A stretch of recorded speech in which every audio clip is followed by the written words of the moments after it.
ಮೈಸೂರು ದಸರಾ ಅಂದ್ರೆ ನಾಡಹಬ್ಬ ಕರ್ನಾಟಕದ ಸಾಂಸ್ಕೃತಿಕ ವೈಭವವನ್ನು ಜಗತ್ತಿಗೆ ಪರಿಚಯಿಸುವ ಮಹೋತ್ಸವ. ಈ ಬಾರಿ ದಸರಾ ಆಚರಣೆಯಲ್ಲಿ ಕರಾವಳಿಯ ಪ್ರಸಿದ್ಧ ಕಂಬಳ ಕ್ರೀಡೆಯನ್ನು ಸೇರಿಸಲು ರಾಜ್ಯ ಸರ್ಕಾರ ಮುಂದಾಗಿದೆ. ಆದರೆ ಈ ನಿರ್ಧಾರಕ್ಕೆ ಪ್ರತಿಪಕ್ಷ ಬಿಜೆಪಿ ಸೇರಿದಂತೆ ಕೆಲವರು ವಿರೋಧ ವ್ಯಕ್ತಪಡಿಸುವ ಮೂಲಕ ವಿವಾದ ಸೃಷ್ಟಿಯಾಗಿದೆ. ಹಾಗಾದರೆ ಪ್ರಶ್ನೆ ಏನೆಂದರೆ, ಕಂಬಳ ವಿರೋಧದ ಹಿಂದೆ ನಿಜವಾಗಿಯೂ ಯಾವುದೇ ತಾತ್ವಿಕ ಕಾರಣ ಇದೆಯೇ ಅಥವಾ ಇದು ರಾಜಕೀಯ ಕಾರಣಕ್ಕೆ ವ್ಯಕ್ತವಾಗುತ್ತಿರುವ ವಿರೋಧವೇ? ಕಂಬಳ ಕೇವಲ ಓಟದ ಸ್ಪರ್ಧೆಯಲ್ಲ, ಇದು ತುಳುನಾಡಿನ ಶತಮಾನಗಳ ಇತಿಹಾಸ ಹೊಂದಿರುವ ಸಾಂಸ್ಕೃತಿಕ ಪರಂಪರೆ, ರೈತ ಸಮುದಾಯದ ಬದುಕು, ಕೃಷಿ ಸಂಸ್ಕೃತಿ ಮತ್ತು ಸ್ಥಳೀಯ ಜನಜೀವನದೊಂದಿಗೆ ಬೆಸೆದುಕೊಂಡಿರುವ ಜನಪದ ಕ್ರೀಡೆ.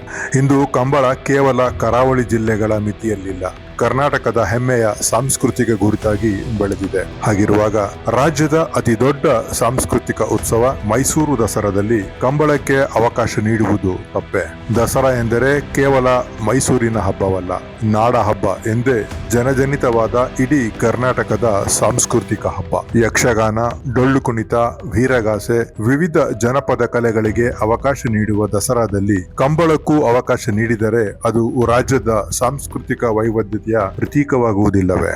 ಇನ್ನೊಂದು ಪ್ರಮುಖ ಪ್ರಶ್ನೆ, ಕರಾವಳಿ ಭಾಗದಲ್ಲಿ ಕಂಬಳಕ್ಕೆ ಬಿಜೆಪಿ ನಾಯಕರು ಬೆಂಬಲ ನೀಡುತ್ತಾರೆ, ಕಂಬಳ ಸಂರಕ್ಷಣೆಗಾಗಿ ಧ್ವನಿ ಎತ್ತುತ್ತಾರೆ. ಆದರೆ ಅದೇ ಕಂಬಳ ಮೈಸೂರು ದಸರಾದಲ್ಲಿ ನಡೆಯಲು ಮುಂದಾದಾಗ ವಿರೋಧ ವ್ಯಕ್ತಪಡಿಸುವುದು ಏಕೆ? ಇದು ಸಿದ್ಧಾಂತದ ವಿರೋಧವೇ ಅಥವಾ ಸರ್ಕಾರದ ಕಾರ್ಯಕ್ರಮ ಎಂಬ ಕಾರಣಕ್ಕೆ ರಾಜಕೀಯ ವಿರೋಧವೇ? ಹಾಗಿರುವಾಗ ಈಗಲೂ ವಿರೋಧ ವ್ಯಕ್ತಪಡಿಸುವುದು ಸಂಪ್ರದಾಯದ ವಿರುದ್ಧದ ನಿಲುವು ಎಂಬ ಪ್ರಶ್ನೆ ಮೂಡುತ್ತಿದೆ. ಕಂಬಳ ಬೆಂಬಲಿಗರ ಪ್ರಕಾರ ಈ ಕ್ರೀಡೆಯಿಂದ ಸ್ಥಳೀಯ ಎಮ್ಮೆ ತಳಿಗಳ ಸಂರಕ್ಷಣೆ, ಗ್ರಾಮೀಣ ಆರ್ಥಿಕತೆ ಮತ್ತು ಜನಪದ ಸಂಸ್ಕೃತಿಗೆ ಉತ್ತೇಜನ ಸಿಗುತ್ತದೆ. ದಸರಾದಲ್ಲಿ ಕಂಬಳ ಆಯೋಜನೆಯಿಂದ ಪ್ರವಾಸೋದ್ಯಮಕ್ಕೂ ಹೊಸ ಆಕರ್ಷಣೆ ಸಿಗಬಹುದು ಎನ್ನಲಾಗುತ್ತಿದೆ. ಹೀಗಾಗಿ ಈಗ ಸಾರ್ವಜನಿಕ ವಲಯದಲ್ಲಿ ಚರ್ಚೆಯಾಗುತ್ತಿರುವ ಪ್ರಶ್ನೆ ಒಂದೇ, ಸಂಸ್ಕೃತಿ ಮತ್ತು ಪರಂಪರೆಯ ರಕ್ಷಣೆಯ ಮಾತು ಹೇಳುವವರು ರಾಜ್ಯದ ಜನಪದ ಪರಂಪರೆಯಾದ ಕಂಬಳವನ್ನು ವಿರೋಧಿಸುವುದು ಎಷ್ಟು ಸರಿ? ಮೈಸೂರು ದಸರಾದಲ್ಲಿ ಕಂಬಳ ಸೇರ್ಪಡೆ ಕರ್ನಾಟಕದ ಸಾಂಸ್ಕೃತಿಕ ಏಕತೆಯ ಸಂಕೇತವಾಗುತ್ತದೆಯೇ ಅಥವಾ ರಾಜಕೀಯ ವಿವಾದದ ವಿಷಯವಾಗುತ್ತದೆಯೇ? ನಿಮ್ಮ ಅಭಿಪ್ರಾಯವೇನು? ಕಾಮೆಂಟ್ನಲ್ಲಿ ತಿಳಿಸಿ. ವಿಡಿಯೋ ಇಷ್ಟವಾದರೆ ಲೈಕ್ ಮಾಡಿ, ಶೇರ್ ಮಾಡಿ ಮತ್ತು ಚಾನಲ್ ಸಬ್ಸ್ಕ್ರೈಬ್ ಮಾಡಿ. ವಂದನೆಗಳು.